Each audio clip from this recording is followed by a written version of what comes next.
Hello students, welcome back to Y B biology classes. आज की इस वीडियो में हम बात करेंगे जो हम 11th की एनसीईआरटी के जो सेकंड चैप्टर पे बात कर रहे थे, बायोलॉजिकल क्लासिफिकेशन, उसका जो रिमेनिंग पोर्शन है उसके बारे में हम डिस्कस करेंगे। तो जो हमारा रिमेनिंग पोर्शन है वो किंगडम प्लांटी के बारे में, किंगडम एनिमेलिया और एक दो छोटे से वायरस वायरोइड्स के बारे में टॉपिक हो रहे हैं। देन ये हमारा चैप्टर कंप्लीट होगा। किंगडम प्लांटी के बारे में अगर हम डिस्कस करें तो plants are eukaryotic chlorophyll containing organism with cellulosic cell wall. तो इसके अंदर दो तीन चीज़ें एक साथ ही बता दी गई हैं। क्या क्या एक साथ बताई है कि प्लांट्स की जो सेल है वो किस तरीके की सेल है, यूकैरियोटिक सेल है। और यूकैरियोटिक सेल के हमने क्या क्या फीचर्स पढ़े हैं कि इसके अंदर वेल डिफाइंड न्यूक्लियस प्रेजेंट होगा। दूसरा कि जो मेम्ब्रेन बाउंड जो सेल ऑर्गेनेलीज हैं वो मिलेंगी।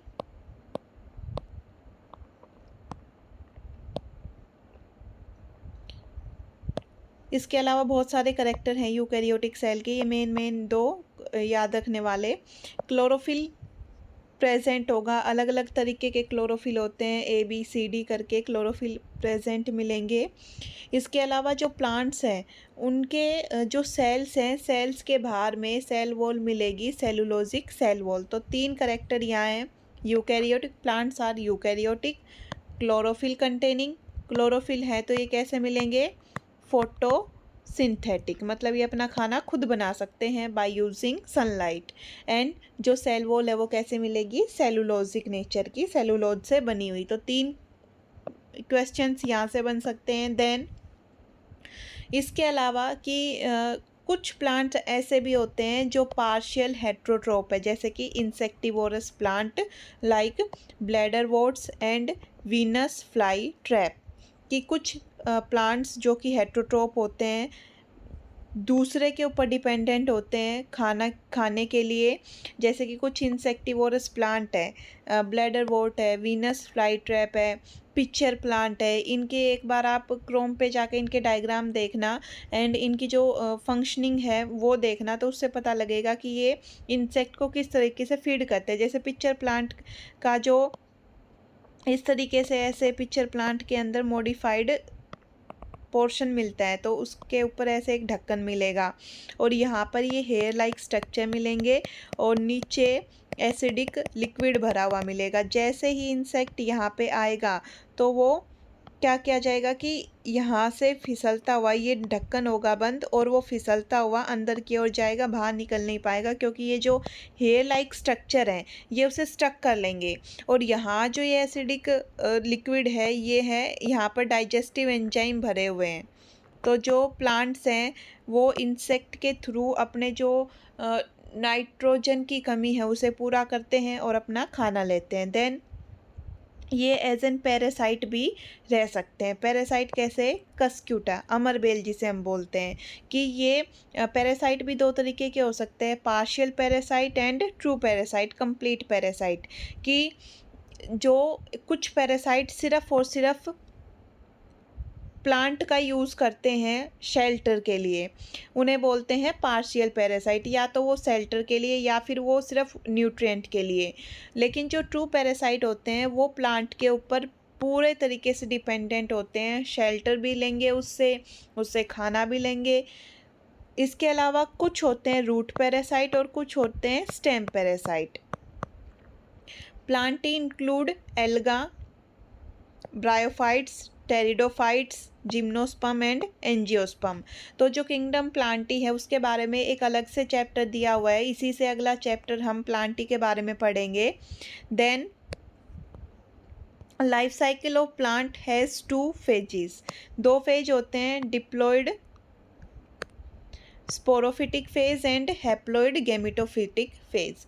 कि जो प्लांट्स हैं उनकी लाइफ साइकिल के अंदर, प्लांट्स की हम बात कर रहे हैं, इनके अंदर 2 फेज होते हैं लाइफ साइकिल में, एक तो डिप्लॉयड और एक हैप्लॉइड। हैप्लॉइड गैमेटोफिटिक जिसमें गैमेट्स बनते हैं, डिप्लॉयड जो स्पोरोफिटिक बाकी लाइफ साइकिल है वो वाला phase. This phase alternate with each other, कि ये एक दूसरे से अल्टरनेशन में चलते हैं, इसलिए इसे क्या बोलते हैं, अल्टरनेशन ऑफ जनरेशन। अमंग ये जो अल्टरनेशन ऑफ जनरेशन वाली बात है ये हम आगे अभी और समझेंगे। Among different plant group length of haploid and diploid phase is varied, कि अलग अलग प्लांट ग्रुप के अंदर जो हैप्लॉइड फेज है और जो डिप्लॉइड फेज है उसका टाइम पीरियड अलग अलग रहेगा, कि किसी के अंदर हैप्लॉइड फेज लंबा चलेगा, किसी के अंदर डिप्लॉइड फेज लंबा चलेगा, किसी के अंदर हैप्लॉइड छोटा होगा, किसी के अंदर डिप्लॉइड छोटा होगा। Also these phase are free living और डिपेंडेंट ऑन अदर्स। जो ये फेज होते हैं ये फ्री लिविंग भी हो सकते हैं, जैसे कि किसी का सेप्रोफिटिक फेज फ्री लिविंग हो सकता है, किसी का गैमेटोफिटिक फेज फ्री लिविंग हो सकता है, किसी का जो गैमेटोफिटिक है वो डिपेंडेंट हो सकता है, किसी का स्पोरोफिटिक फेज डिपेंडेंट हो सकता है। ये जो चीज़ें यहाँ लिखी हुई है ये जब हम किंगडम प्लांटी पढ़ेंगे अगले चैप्टर में तो उसमें और ज़्यादा क्लियरली समझ में आएंगी। Then kingdom Animalia. Animals are multicellular heterotrophic eukaryotic organism without cell wall। तो ये कैसे होते हैं? मल्टीसेलुलर होंगे, हेट्रोट्रोपिक होंगे, मतलब अपना खाना खुद नहीं बनाएंगे, यूकैरियोटिक ऑर्गेनिज्म होंगे और विदाउट सेल वॉल, कि यहाँ पर सेल वॉल इनकी सेल के पास प्रेजेंट नहीं होती। दे डायरेक्टली और indirectly depend on plant for food, कि ये प्लांट के ऊपर डायरेक्टली भी डिपेंड हो सकते हैं और इनडायरेक्टली। जैसे डायरेक्ट कैसे, कि हमने एक ट्री है उस ट्री से फ्रूट लिया और खा लिया, डायरेक्ट हो गया। लेकिन उस ट्री को पहले तो फीड किया किसने? कैटल ने, जैसे कि काऊ ने, और उस काऊ का जो मिल्क है या मिल्क प्रोडक्ट है वो हमने फीड किए, तो वो इनडायरेक्ट वे हुआ। They digest their food in an internal cavity and store food reserve as glycogen और fat, कि इनका जो डाइजेशन होता है वो होता है एलिमेंट्री कैनाल में, और ये अपने रिजर्व फूड मटेरियल को ग्लाइकोजन या फिर फैट की फॉर्म में रिजर्व करेंगे, स्टोर करके रखेंगे। Their mode of nutrition is holozoic, मतलब कंप्लीट फूड को इंजेस्ट करते हैं बाय इंजेशन ऑफ फूड, कि होलोजोइक मैनर में, होलो मीनी कंप्लीट मैनर में ऐसे फूड को इनटेक करते हैं। Then they have a definite growth pattern and grow into adult that have a definite shape and size, कि इनका जो ग्रोथ पैटर्न है वो पहले से फिक्स है, कि कोई एक स्पीसीज़ का जो एनिमल है वो एक तरीके की शेप में, एक तरीके के साइज़ में, जो कि पहले से डिफाइंड है उसमें ग्रो होगा। Higher form show sensory and neuromotor mechanism, की जो हायर ऑर्गेनिज्म है, जैसे हम बात करें मैमल्स की, एम्फीबियन की, रेप्टाइल्स की, तो उनके अंदर सेंसरी मैकेनिज्म की वो एनवायरनमेंट को सेंस करके उसके अकॉर्डिंग रिस्पॉन्ड कर सकते हैं। न्यूरो मोटर मैकेनिज्म की जो न्यूरॉन्स का पूरी वायरिंग है वो यहाँ पर देखने को मिलेगी। Most of them are capable of locomotion, कि most of the animals are able to locomote from one place to another, कि वो एक जगह से दूसरी जगह जा सकते हैं। The sexual reproduction is by coupling of male and female followed by embryological development, कि यहाँ पर जो सेक्सुअल रिप्रोडक्शन है वो गैमेट के थ्रू होगा, मोस्ट ऑफ में गैमेट के थ्रू होगा। कुछ ऐसे भी हैं जिनमें ए सेक्सुअल रिप्रोडक्शन भी देखने को मिलता है,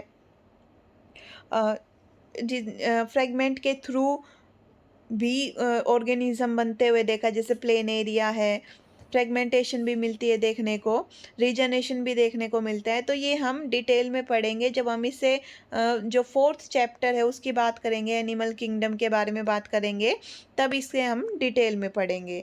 अब हम बात करते हैं virus, viroids, prions and lichens के बारे में।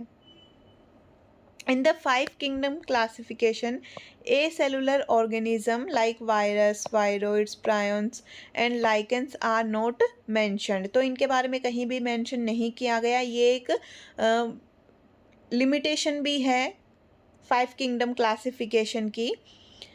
Virus are non cellular and not truly living, कि जो वायरस है वो नॉन सेलुलर है, उनका कोई एक पर्टिकुलर सेल हम नहीं बोल सकते, और वे ट्रूली हम उन्हें लिविंग फॉर्म में भी नहीं रख सकते, उन्हें 5 किंगडम क्लासिफिकेशन में इंक्लूड नहीं किया गया है। Virus have an inert crystalline structure outside the living cell, कि इनकी जो लिविंग सेल है उसके बाहर में एक क्रिस्टलाइन स्ट्रक्चर प्रेजेंट होता है for their protection purpose. Virus are obligate parasite, मतलब ये सिर्फ पैरासाइट ही हो सकते, इसके अलावा ये कुछ नहीं हो सकते। ओब्लिगेट मीनिंग ट्रू पैरासाइट, इनके पास कोई दूसरा मैकेनिज्म नहीं है। When they infect a cell, they take over the machinery of the host cell to replicate themselves, killing the host। ये क्या काम करते हैं कि जैसे ही इन्हें हम मतलब बॉर्डर लाइन पे रखते हैं, एक तरीके का यूँ कह दें कि कनेक्टिंग लिंक कह दें between living and non living. तो वायरस जब किसी होस्ट सेल के बाहर है तो उसे हम कंसिडर करते हैं कि it is non living right now, but ये वायरस जब किसी लिविंग सेल के अंदर एंटर करेगा तो हम उसे कंसिडर करेंगे now it is in living form. जब भी कोई भी वायरस किसी भी सेल को इन्फेक्ट करेगा, तो जैसे ये सेल है, इस सेल के अंदर वायरस एंटर किया तो वायरस क्या करेगा, इस सेल की जो मशीनरी है, जो भी रेप्लिकेशन करने का जो इस सेल का अपना वे है, जो एंजाइम्स हैं, उन सब पे कंट्रोल कर लेगा और खुद का रेप्लिकेशन करवाएगा और बाद में इस सेल को, इस होस्ट की सेल को किल कर देगा। Louis Pasteur gave the name virus means venom, मतलब कि पॉइजन, कि कोई भी पॉइजनस फ्लूइड। तो लुइस पास्चर ने नाम दिया था वायरस। जो इवानोस्की थे डिस्कवर्ड वायरस, इन्होंने सबसे पहले 1892 में वायरस को डिस्कवर किया था। He recognised certain microbe that cause mosaic disease of tobacco, हम पढ़ते हैं TMV, टोबैको मोज़ाइक वायरस। तो सबसे पहले इन्होंने TMV के बारे में डिस्कवर किया था। They were smaller than bacteria because they pass through bacterial proof filters, कि जो ये साइंटिस्ट थे, इन्होंने सबसे पहले वायरस को डिस्कवर कैसे किया कि उन्होंने देखा कि कुछ माइक्रोब्स हैं, उनके अकॉर्डिंग वो माइक्रोब्स थे पहले जो कि टोबैको के ऊपर मोज़ेक डिजीज़ को कॉज कर रहे हैं। फिर उन्होंने देखा कि ये बैक्टीरिया से भी ज़्यादा छोटे साइज़ के हैं, क्योंकि उन्होंने बैक्टीरिया प्रूफ फिल्टर को भी क्रॉस कर लिया था। देन 1898 में बेज़रेंकिंग आए थे, उन्होंने डेमोन्स्ट्रेट किया that the extract of the infected tobacco plant cause infection in healthy plant and are called the fluid called as contagium vivum fluidum infectious living fluid. कि इन्होंने क्या किया, बेज़रेंकी ने इन्होंने क्या किया कि जो टोबैको प्लांट था जिसके अंदर टोबैको मोज़ेक वायरस ने इन्फेक्शन करके मोज़ेक डिजीज़ कॉज की थी, उससे फ्लूइड निकाला, उस फ्लूइड को किसी हेल्दी प्लांट में इंजेक्ट करवाया और उन्होंने देखा कि वो प्लांट भी डिजीज़्ड हो गया। क्यों? क्योंकि उसके अंदर भी उस वायरस ने इन्फेक्शन कॉज कर दिया। तो उन्होंने उस पर्टिकुलर फ्लूइड का नाम जो उन्होंने इसे टोबैको प्लांट से एक्सट्रैक्ट किया था, उसका नाम दिया infectious living fluid, contagium vivum fluidum. ये टर्म याद करने वाली है और इसका मतलब भी कि ऐसा लिविंग फ्लूइड, यहाँ पर हमने क्या कहा, लिविंग फ्लूइड जो कि इन्फेक्शन को कॉज करता है। Stanley in 1935 solved that virus could be crystallized and crystal consist largely of protein। इन्होंने वायरस को सबसे पहले क्रिस्टलाइज करके दिखाया और ये दिखाया कि जो ये क्रिस्टल्स हैं इनके अंदर लार्ज अमाउंट में प्रोटीन प्रेजेंट है। A virus is a nucleoprotein, कि वायरस क्या है, वायरस जेनेटिक मटीरियल और प्रोटीन कोड का एक कॉम्बिनेशन है। न्यूक्लियो प्रोटीन, न्यूक्लियस मतलब genetic material, nucleotide plus protein, और जो जेनेटिक मटेरियल है वो आरएनए भी हो सकता है, डीएनए भी हो सकता है, लेकिन किसी वायरस में ये दोनों प्रेजेंट नहीं हो सकते। आइदर आरएनए और डीएनए इज़ प्रेजेंट, कि एक सेल है वायरस की, उसके अंदर या तो आरएनए हो सकता है या डीएनए हो सकता है, दोनों जेनेटिक मटेरियल एक ही वायरस सेल के अंदर एक साथ में प्रेजेंट नहीं हो सकते। और जो जेनेटिक मटेरियल है, this genetic material is infectious, ये इन्फेक्शन कॉज करता है। और ये जो जेनेटिक मटेरियल है ये अपने चारों ओर एक प्रोटीन कोट की कवरिंग रखेगा जिसे हम क्या बोलते हैं, कैप्सिड। तो जो वायरस है एक्चुअल में वो क्या है, वो सिर्फ एक न्यूक्लियो प्रोटीन का न्यूक्लियो प्रोटीन है जिसके अंदर प्रोटीन और जेनेटिक मटेरियल का कॉम्बिनेशन है, और जो जेनेटिक मटेरियल है वो इन्फेक्शन कॉज करने वाला है. इट कैन बी आरएनए और DNA, but in a particular virus both RNA and DNA are not present at a time. Generally, plant viruses have single standard RNA. कि generally ऐसा देखा गया है कि जो प्लांट वायरसेस हैं, प्लांट के वायरस हैं, उनके अंदर RNA मिलेगा, वो भी कैसा, single standard RNA.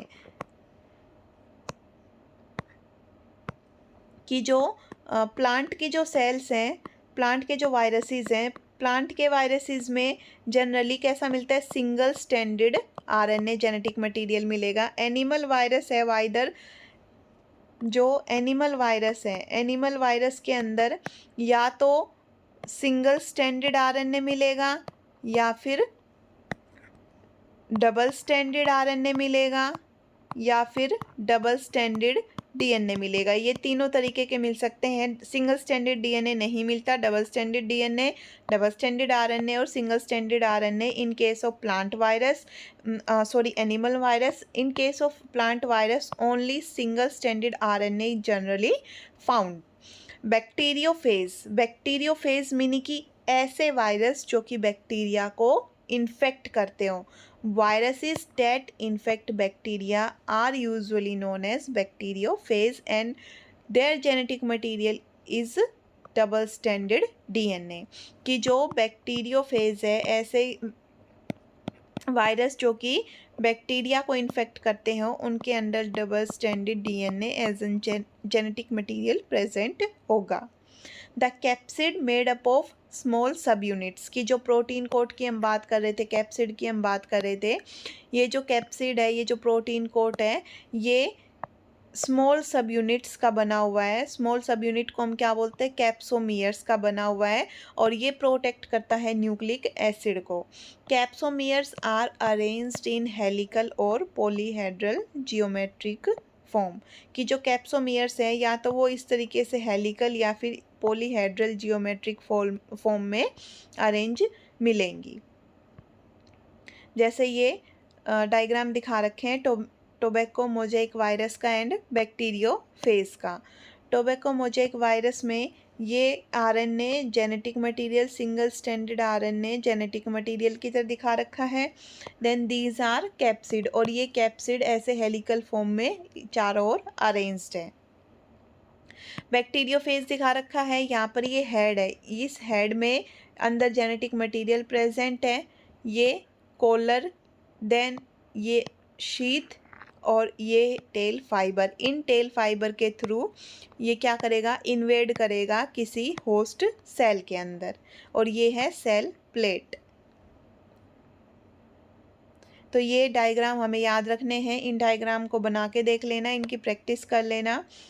Virus cause disease like mumps, smallpox, herpes, influenza and AIDS. कौन कौन से डिजीज़ हमें याद करनी है, mumps, smallpox, herpes, influenza and ads.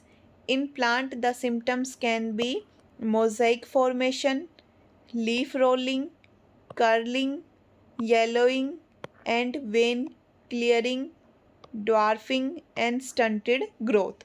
कि प्लांट्स के अंदर इनके क्या सिम्टम्स हो सकते हैं, कि भाई जिन सिम्टम्स को देख के हम ये बता सके कि ये वाला प्लांट वायरस से इन्फेक्टेड है. तो उसकी छोटी ग्रोथ होगी, ग्रोथ रुक जाएगी, छोटी ग्रोथ होगी, वेन्स हमें क्लियरली ऐसे दिखेंगी, क्लियरिंग हो जाएगी, उनकी बिल्कुल वाइट ट्रांसपेरेंट सी दिखेंगी.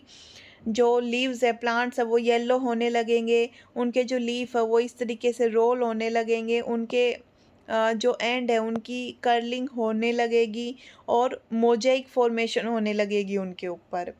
अब हम बात करते हैं इनके जो कुछ और दूसरे सब यूनिट्स हैं इनकी, लाइक की viroids. Viroid, it is a infectious agent with a free low molecular weight RNA and no protein coat. These are smaller than virus. It is discovered by T.O. diner in 1971.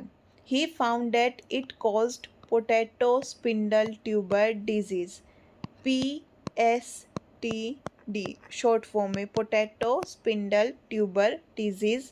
कौन cause करता है? Viroids. ये infectious agent है जिनका size virus से भी छोटा होगा। 1971 में इन्हें डिस्कवर्ड किया गया था, डायनियर ने इन्हें डिस्कवर्ड किया था।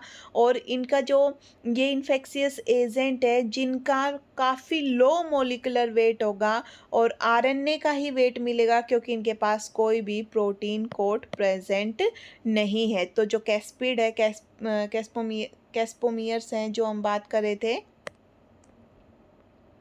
कैप्सोमियर्स, वो यहाँ पर प्रेजेंट नहीं है। तो वायरॉइड्स के बारे में हमने क्या क्या पढ़ा कि ये क्या है? ये ऐसे इन्फेक्टिव एजेंट है जिन्हें 1971 में डिस्कवर किया गया था, जिनका जो जेनेटिक मटेरियल है वो आरएनए है जिसका मोलिकुलर वेट काफ़ी कम है और इनके पास कोई भी कैप्सिड प्रेजेंट नहीं होता। ये पोटैटो स्पिंडल ट्यूबर डिजीज़ को कॉज करते हैं। देन प्रायोन्स की या प्रियोन्स की अगर हम बात करें, दीज आर अबनॉर्मली फोल्डेड प्रोटीन। क्या है ये? अबनॉर्मली फोल्डेड प्रोटीन। की प्रोटीन, ऐसे प्रोटीन जिसकी फोल्डिंग अच्छे तरीके से नहीं हो पाई, जिसका जो फंक्शनल स्ट्रक्चर है वो गेन नहीं कर पाया और उसके अंदर एबनॉर्मेलिटी आ गई फोल्डिंग में, तो ऐसे प्रोटीन को हमने प्रायोन्स नाम दिया। That cause some infectious neurological disease. की न्यूरोलॉजिकल डिजीज़, नर्वस सिस्टम से रिलेटेड डिजीज़ कॉज करते हैं। These are similar in size to virus. कि जो इनका साइज़ है it is similar to virus. They cause bovine spongiform encephalopathy, BSE, bovine spongiform encephalopathy, and mad cow disease in cattle and its analogous variant CJD in humans, CR Jacob disease. तो ये जो 3-4 disease है prions के बारे में, ये हमें याद रखनी है। Then last topic of this chapter is lichen. Lichen are symbiotic association. वैसे ये हमने पहले डिस्कस कर लिया था लाइकन थोड़ा सा। ये सिम्बायोटिक एसोसिएशन है, मतलब कि positive type of interaction between alga and fungi.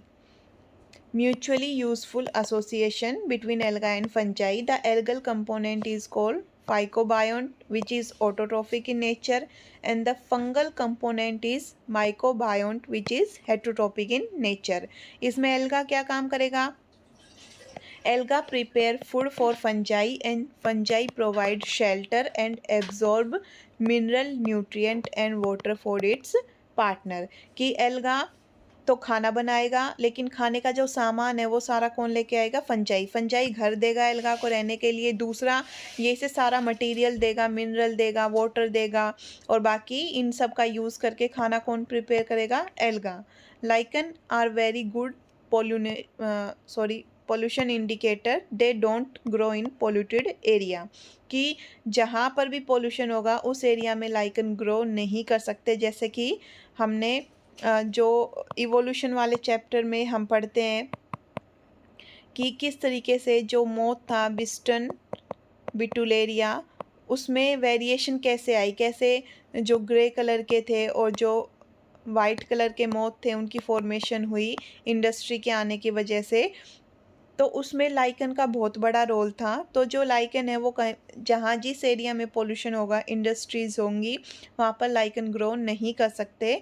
So they are very good pollution indicator. I hope ये पूरा जो बायोलॉजिकल क्लासिफिकेशन का चैप्टर आपको समझ में आया होगा। इसी के साथ में यहाँ पर ये कुछ मॉडल क्वेश्चंस दे रखे हैं, ये आप अपनी प्रैक्टिस के लिए देख सकते हैं। Thank you for watching my videos.